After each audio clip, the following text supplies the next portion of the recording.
अच्छा इधर देखिए शाबाश। नेक्स्ट चैप्टर इलेक्ट्रोकेमिस्ट्री जब हम पढ़ेंगे तो उसमें से कुछ कंसेप्ट सामने आएंगे इलेक्ट्रोलिसिस में, समझ आ रहे, इलेक्ट्रोलाइट्स में, सेल्स में। उसके लिए एसिड बेसिस का चैप्टर सीखना बहुत ज़रूरी है। देखिए एसिड और बेसिस का जो बुनियादी इल्म है इंसान के पास कहाँ से आया, तो देखिए इंसान के पास जो पहला इल्म आया है एसिड्स बेसिस का, वो हमें टेस्ट से आया है। इधर देखिए टेस्ट से। ये सपोज एक ह्यूमन कम्युनिटी है यानी पॉपुलेशन है और वो एक जगह पे रहते हैं। अब इनकी सर्वाइवल के लिए फूड चाहिए, प्रोटीन चाहिए, कार्बोहाइड्रेट चाहिए, डिफरेंट चीज़ें चाहिए। कौन सी चीज़ खाने की है, ये एक पौधा है, और कौन सा चीज़ खाने का नहीं है, तो there are different species of plant है आपके पास। तो देखिए इसी तरह एनिमल्स के भी हैं। तो इंसान ने जो पहला आइडिया लिया है कि ये चीज़ आपने खानी है और ये चीज़ नहीं खानी, ये खानी है आपने और ये नहीं खानी, इसका अंदाज़ा इंसान ने टेस्ट से लगाया है सबसे पहले। हम भी इस तरह करते हैं ना। अब आपके पास कोई जंगल में आप चले जाए तो हर फ्रूट या हर वेजिटेबल या हर प्लांट हमारे खाने के लिए नहीं होता। इसी तरह हर एनिमल जो है वो हमारे खाने के लिए नहीं होता। इसका अंदाज़ा अब तो हमारे पास इंफॉर्मेशन है, हमारे पास इंसाइक्लोपीडिया है जो हमारे आबा व अजदाद से हमारे पास आया है। लेकिन पहले क्या होता था कि आप टेस्ट करके बताते थे कि ये खाने की चीज़ है या नहीं है। उस इंफॉर्मेशन को इस्तेमाल करके वो उस ज़माने में अपने नए नस्ल तक वो बातें मुंतकिल करते थे कि ये चीज़ या ये जड़ी बूटी या ये पौधा खाने का है, ये नहीं है, समझ आ रहे। तो टेस्ट से हमें डिफरेंट चीज़ों का पता चला है। तो टेस्ट के हवाले से हम कहते थे सपोज़ ये एक पौधा है और इसमें लीमू है, लेमन है। जब आप इसको ले लेते हैं और उसका जूस टेस्ट करते हैं तो वो सावर इन नेचर होता है, जिसको सोर भी आप कहते हैं इंडियन एक्सेंट में। सावर यानी सोर यानी तुर्श चीज़ें जो हैं। तो हमें यहाँ से अंदाज़ा लगता कि अगर इस तरह का कोई और फ्रूट हो, सपोज आप ऑरेंज ले लें और उसका भी जायका ले ले तो इसके जैसा होगा ना। तो ऐसा हो सकता है कि जिस टाइप के केमिकल इसके अंदर है उस टाइप के केमिकल इसके भी अंदर हो। तो हमने एसिड के हवाले से जो पहली इंफॉर्मेशन ली है वो ये ली है कि जो चीज़ें भी तुर्श जायका उनका हो वो चीज़ें एसिड कहलाती है। और इधर देखिए ऐसी चीज़ें जिसको आप खाए और वो बहुत ज़्यादा कड़वा हो, पुख्तो के जो त्रिख हुई, अगर कड़वा हो तो ऐसे चीज़ को बेस कहते हैं। तो डिफरेंट वेजिटेबल्स हैं, फ्रूट्स हैं, प्लांट्स हैं, इसमें या एसिड अल्लाह ने रखी है और या उनमें बेसिस है। तो अगर आप उनको खाएं और आपको वो कड़वा लगे उनमें बेसिक कंपाउंड है, और अगर आपको वो तुर्श लगे उसमें एसिडिक कंपाउंड है। तो जो पहली इंफॉर्मेशन है वो हमारे पास इससे आती है। लेकिन जेन्युइन इंफॉर्मेशन केमिस्ट्री में हमारे पास जो आती है वो कुछ कंसेप्ट से आती है। उनमें से जो पहला कंसेप्ट है वो है आर्हीनियस कंसेप्ट। आप लोगों ने 9-10 में पढ़ा भी है, सिर्फ रिवाइज करते हैं और कुछ नई इंफॉर्मेशन लेते हैं। तो इस कंसेप्ट के मुताबिक एसिड या बेस डिसाइड करने के लिए पहला रूल ये है कि आपको सॉल्वेंट चाहिए। क्या चाहिए? सॉल्वेंट चाहिए। और कौन सा सॉल्वेंट चाहिए? वाटर चाहिए।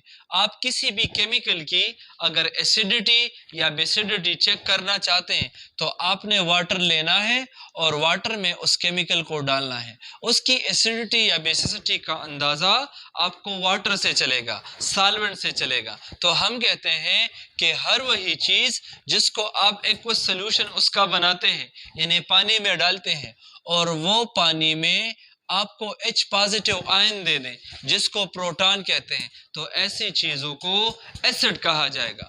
और हर वही केमिकल जिसको आप पानी में डालते हो और वो आपको हाइड्रोक्सिल आयन दे दे, OH नेगेटिव आयन दे दे, ऐसी चीज़ को बेस कहा जाएगा। तो देखिए substance which give proton in aqueous solution, हर वही चीज़ जिसको आप पानी में डालें और वो आपको H पॉजिटिव आयन देता हो पानी में, ऐसी चीज़ को एसिड कहा जाता है। अब देखिए ये HCl एक केमिकल है जिसको जब आप पानी में डालते हैं ये H पॉजिटिव और क्लोराइड आयन में कन्वर्ट होता है। तो चूंकि ये हमें प्रोटॉन प्रोवाइड करता है तो ये एसिडिक इन नेचर है। अब देखिए इसके बजाय अगर आप कोई और चीज़ ले लें, अगर आप नाइट्रिक एसिड ले लें, HNO3, तो ये भी जब आप पानी में डालते हैं तो ये आपको प्रोटॉन देते हैं और इसके साथ नाइट्रेट आयन देते हैं। तो चूंकि ये भी आपको प्रोटॉन देता है, ये भी एक एसिड है।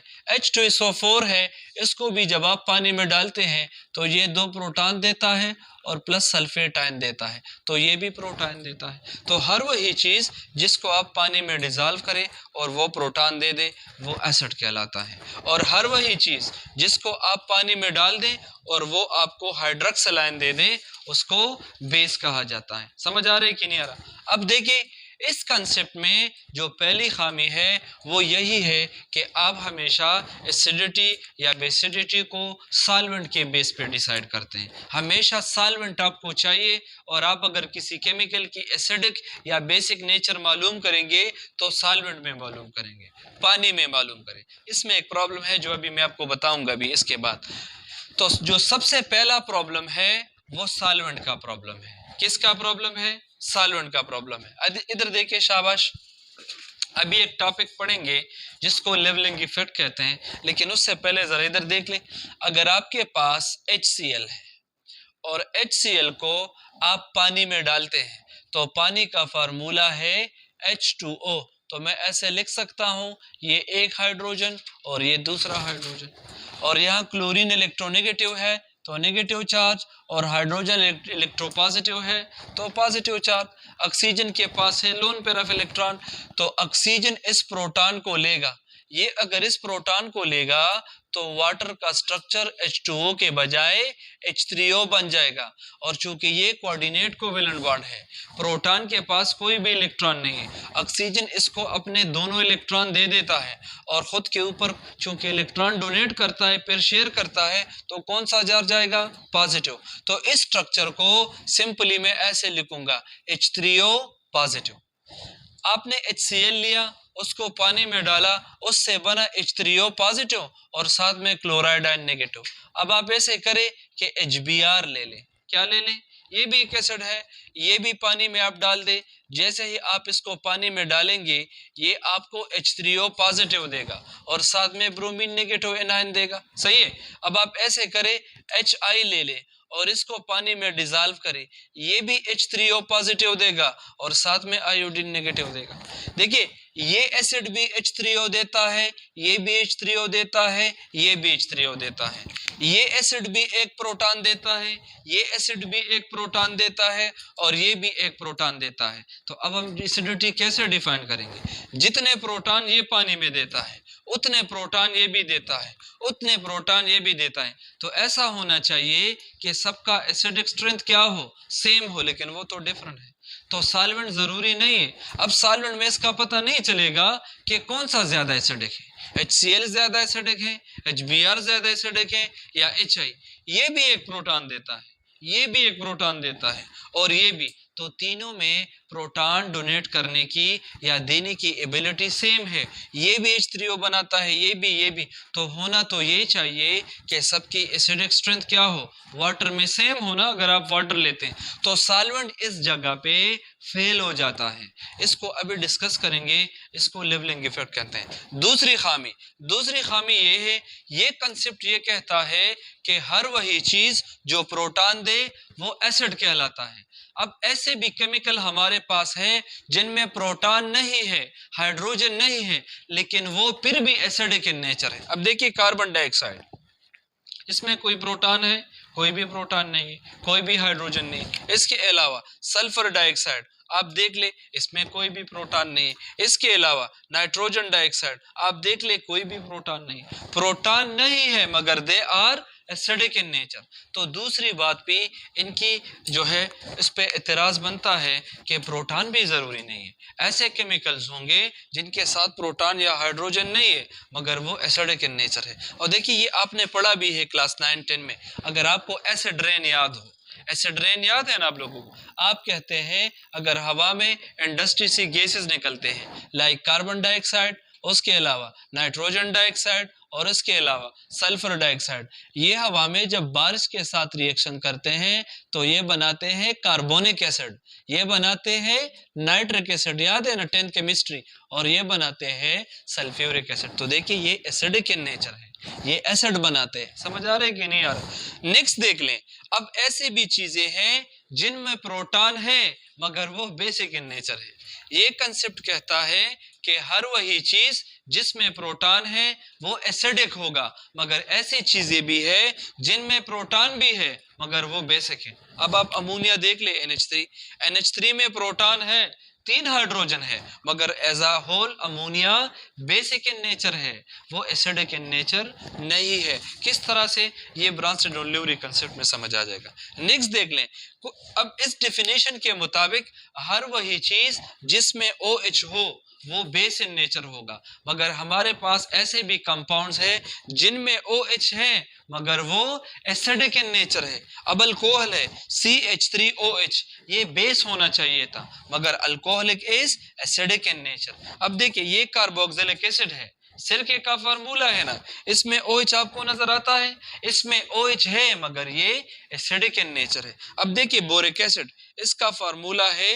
H3BO3 और ये ऐसे लिखा जाता है, इसमें भी OH है मगर ये एसिडिक इन नेचर है। तो ओवरऑल अगर हम देख लें तो ये जो कंसेप्ट है ये यहाँ फेल हो जाता है कि हर वही चीज जिसमें प्रोटॉन है वो एसिड है। ऐसी चीजें हैं जिनमें प्रोटॉन है मगर वो बेसिक इन नेचर है। ये कंसेप्ट कहता है हर वही चीज जिसमें हाइड्रोक्सिल आयन हो वो बेस है, लेकिन ऐसी भी चीजें हैं जिसमें हाइड्रोक्सिल आयन मौजूद है, OH ग्रुप मौजूद है मगर वो एसिडिक इन नेचर है, बेसिक नहीं है। और ऐसे भी चीजें हैं जिनमें बिल्कुल प्रोटॉन है ही नहीं और वो क्या है, वो एसिडिक इन नेचर है। और एक पॉइंट और भी है, ऐसे भी चीजें हैं जिनमें OH है भी नहीं मगर वो बेसिक इन नेचर है। अब इधर देखिए, अगर आपसे कोई ये कहे कि फ्लोराइड आयन नेगेटिव है, इसमें कोई भी OH ग्रुप नहीं है ना, तो ये बेसिक इन नेचर है। तो मकसद ये है कि ऐसे कंसेप्ट को हम यहाँ पे इसलिए ज़्यादा अप्लाई नहीं कर सकते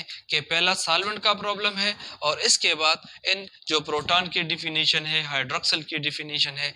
तो ओवरऑल ये कंसेप्ट इस लेवल पे इतना काफ़ी है कि हर वही चीज़ जिसमें प्रोटॉन है वो एसिडिक है, हर वही चीज़ जिसमें हाइड्रोक्सिल ग्रुप है वो बेसिक है, मगर पानी में कंडीशन क्या है, जब आप इसको सॉल्वेंट में डालें, प्रोटॉन दे दे बस एसिड है, और सॉल्वेंट में डाल दे और OH दे दे तो वो बेसिक है।